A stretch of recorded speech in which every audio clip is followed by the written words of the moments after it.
Chers élèves, soyez les bienvenus dans votre chaîne PhysicWay. On va consacrer cette vidéo à la résolution d'un exercice sur le pendule élastique. L'énoncé de l'exercice: on considère le montage représenté dans la figure 1. Il est constitué d'un ressort R aspire non jointive de masse négligeable et de constante de raideur K, d'un corps S de masse M égale à 0,2 kg, mobile sans frottement sur un banc à coussin d'air horizontal. On écarte le solide S de sa position d'équilibre et on l'abandonne sans vitesse initiale. On enregistre le mouvement d'un point M du solide sur le papier enroulé sur un cylindre qui tourne avec une vitesse constante autour d'un axe parallèle au banc.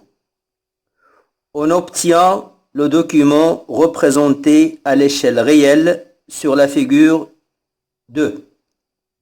Question 1. Établir l'équation différentielle du mouvement du centre d'inertie du solide S et en déduire la nature de son mouvement. Pour répondre à la question, on va appliquer la deuxième loi de Newton et pour cela, on va commencer par choisir le système étudié. Le système étudié est le corps S. Et après, faire le bilan des forces. Le corps S est soumis à son poids. Donc il y a d'abord le poids P et la réaction du banc.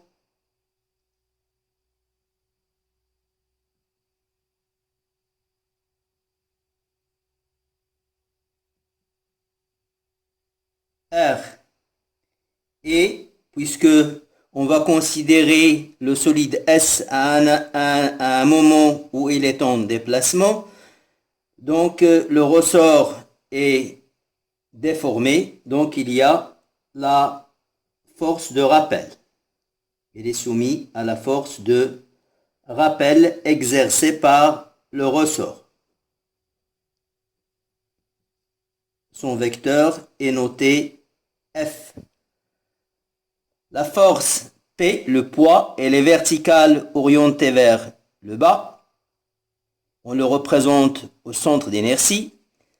La force R, la réaction du banc, est perpendiculaire au banc puisque on néglige les frottements. C'est un banc à coussin d'air. Elle est donc verticale orientée vers le haut. On la représente en un point appartenant à la surface de contact entre le solide S et le banc. Et enfin, il y a la force F. Dans cette situation qui est schématisée, F est orienté du solide vers le ressort, puisque dans le schéma, le ressort est allongé. Donc je représente F.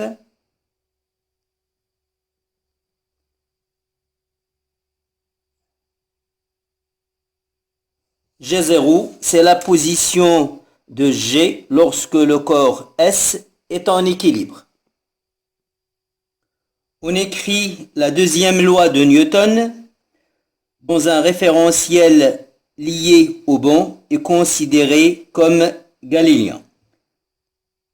La relation, la loi va s'écrire P plus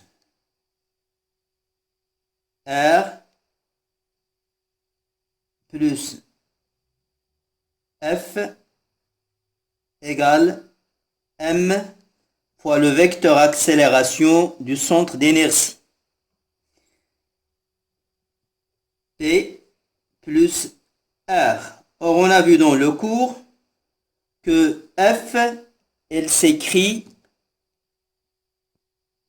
moins K delta L.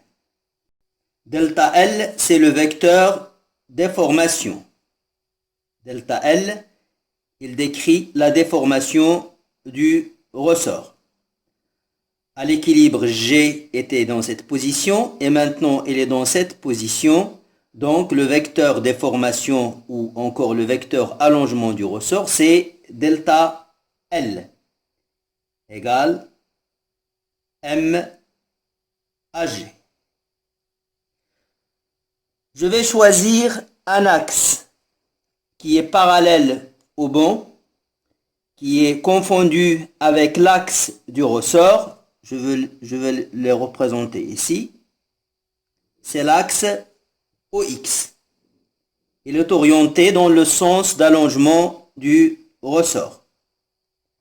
L'origine de cet axe est confondue avec la position de G à l'équilibre.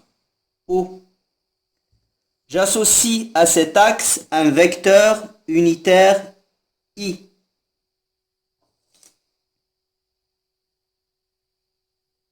Après,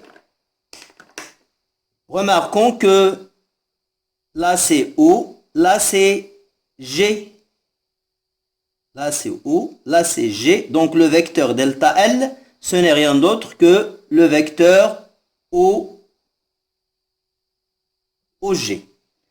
Donc je vais remplacer dans la deuxième loi de Newton et j'aurai P plus R moins K OG égale à M AG. Après, je vais projeter cette relation sur l'axe OX. J'aurai donc PX plus RX moins K. La projection de OG sur l'axe OX, c'est l'abscisse du vecteur position X égale à M AX. P, elle est perpendiculaire à OX, donc sa projection est égale à 0.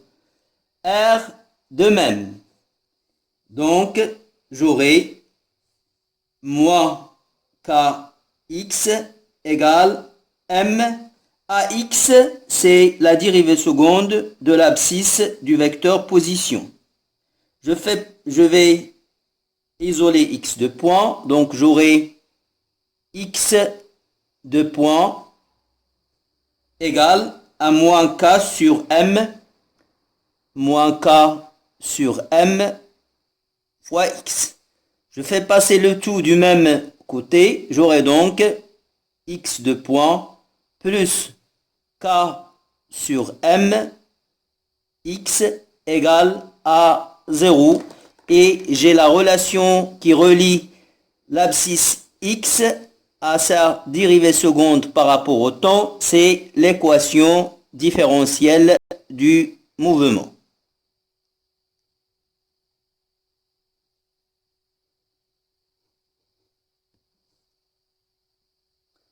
La solution de cette équation différentielle, comme on a vu dans le cours, est une fonction sinusoïdale du temps. Et la trajectoire de G est un segment de droite. C'est un mouvement de va-et-vient. Donc on dira que le mouvement de G est rectiligne sinusoïdal. Donc l'équation horaire va s'écrire x de t égale xm cosinus de pi sur t0 fois t plus phi. Donc, il faut déterminer xm, t0 et phi pour avoir l'écriture finale de x en fonction de t. Pour cela, on va exploiter l'enregistrement de la figure 2. xm, c'est la valeur maximale que prend x. Je projette sur l'axe et là, l'axe des x, là, c'est xm. Pour la déterminer, puisque l'enregistrement est représenté à l'échelle réelle, il suffit de mesurer directement. Donc, là, j'ai 1, 2, 2,7 cm. Donc, XM, c'est 2,7 cm. On convertit, donc c'est 2,7, 10 moins 2 mètres. T0. T0, c'est la durée qui s'écoule entre deux passages successifs du solide par la même position et dans le même sens du mouvement. Il passe en se déplaçant dans le sens négatif, il repasse mais dans le sens positif et après il repasse dans le sens négatif. Donc là c'est T0. Or j'ai pas d'échelle. Par contre, l'enregistrement a été effectué grâce à un générateur d'étincelles qui donne une étincelle, qui donne une tâche chaque 40 millisecondes. Donc la durée entre deux étincelles, c'est 40 millisecondes. Donc il suffit que je compte les intervalles 1, 2, 3, 4, 5, 6, 7, 8, 9, 10, 11, 12, 13, 14, 15, 16. Donc T0, c'est 16 fois tau. T0 égale à 16 tau. Et 16 tau, c'est 40 millisecondes. Donc ça donne 0,64 secondes en écriture scientifique, 6,4, 10 à la puissance moins 1 secondes. Ainsi, j'ai la valeur de XM et la valeur de T0. Maintenant, on doit déterminer la valeur de phi, la phase à l'instant initial, c'est-à-dire la phase initiale, la phase à t égale 0. Et pour cela, on va exploiter les conditions initiales à t égale 0. À t égale 0, on constate que x est nul. Donc, x de 0 égale 0.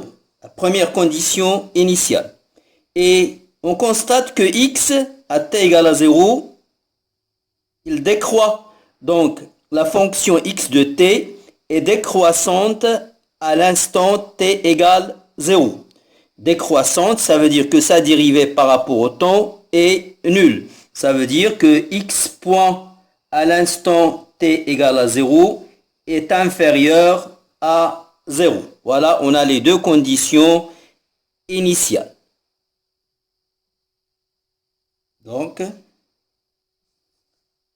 x à l'instant 0 est égal à 0 et la dérivée de x par rapport au temps à l'instant 0 est inférieure à 0. La première condition, x égale à 0. J'ai l'expression de x. Il suffit que je remplace. Donc, x0 égale à 0. Ça veut dire que xm, si je remplace t par 0, j'aurai cosinus phi. Tout ça égale à 0. Or, xm est différent de 0. Donc, cosinus phi est égal à 0. Or, pour que cosinus phi soit égal à 0, il y a deux valeurs possibles de phi. Soit phi est égal à pi sur 2 radians, ou phi égale à moins pi sur 2 radians. Maintenant, il faut choisir, il faut déterminer la valeur qui est juste. Et pour cela, on va exploiter la deuxième condition initiale. X point de 0 est inférieur à 0. On dérive x par rapport au temps. Pour la dérivée, xm c'est une constante, donc on la garde, c'est xm. Après, il faut dériver cette fonction. C'est une fonction composée. On commence par dériver la fonction qui est entre parenthèses. La dérivée de cette fonction, c'est une fonction affine de t, c'est 2pi sur t0 fois 2pi sur t0 fois. Après, on va dériver la fonction cosinus, c'est moins sinus de 2pi sur t0t plus phi. Et on a l'expression de x point de t. X point de 0 inférieur à 0, ça veut dire que je remplace t par 0, j'aurai donc moins 2pi sur t0 xm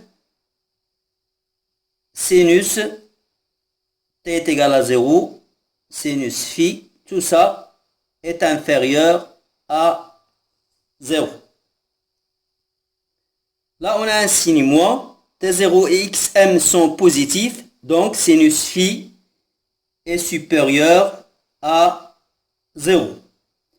Donc, entre les deux valeurs pi sur 2 et moins pi sur 2, celle qui a un sinus positif, c'est pi sur 2. Donc, la valeur de phi, c'est pi sur 2 radians et on a la valeur de la phase initiale phi.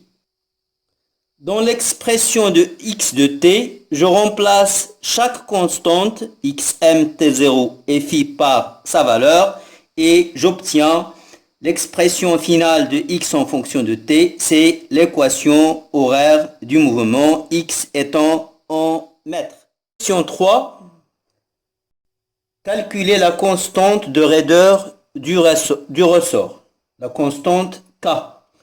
On sait que T0, la période propre, s'écrit 2pi racine de m sur k. Donc, T0 carré, c'est 4pi carré fois m sur k. Donc, k égale 4pi carré fois m sur t0 au carré. C'est l'expression de la constante de raideur du ressort. L'application numérique, je remplace m par sa valeur, c'est 0,2 et t0 c'est 0,64. Donc j'aurai k égale 19,3 newtons par mètre. C'est la valeur de la constante de raideur k. La question 4. Calculer la vitesse du solide lorsque l'abscisse du point M est x qui est égal à 2,3 cm. Donc, on a x en fonction de t, soit la date t1, la date telle que x de t1 est égal à 2,3 cm. Donc on va chercher T1 pour ensuite remplacer dans l'expression de Vx pour avoir Vx à l'instant T1 et pour en déduire ensuite la valeur de la vitesse lorsque x est égal à 2,3 cm. Donc pour déterminer T1, il suffit de glisser la règle jusqu'à ce que l'abscisse soit x égale à 2,3. Donc x est égal à 2,3, ça correspond à ce point. Donc la date T1, c'est la date qui correspond à l'enregistrement de cette position. Pour la calculer, il suffit de calculer les intervalles à partir de t égale à 0 à 2, 3, 4, 5, 6, 7, 8, 9, 10 et 11. 1, 2, 3, 4, 5, 6, 7, 8, 9, 10, 11. Donc, V est égal, X est égal à 2,3 cm pour T1 égal à 11 taux. Donc, T1 égale à 0,44 secondes. Donc, T1, c'est 4,4 10 moins 1 seconde. Vx à l'instant T1, je remplace dans l'expression de Vx que j'ai déjà déterminé, c'est x point, moins 2pi sur T0 xm, sinus 2pi sur T0 T1 plus phi. Je connais la valeur de T1, je remplace et j'obtiens la valeur de Vx à l'instant T1. C'est 10 à la puissance moins 1 mètres par seconde. Je cherche la vitesse. Or, on a vu dans le premier cours, les lois de Newton, que V à l'instant T1, c'est la racine carrée de Vx au carré. Or, la Vx est positive, donc Vt1, c'est pratiquement Vx. Donc, V à l'instant T1, c'est 10 à la puissance moins 1 mètre par seconde. Là, j'ai pas utilisé Vy parce que le mouvement est rectiligne. Il se fait selon l'axe OX et on a l'expression de la vitesse recherchée. Merci pour votre attention et à bientôt dans une prochaine vidéo, Inch'Allah.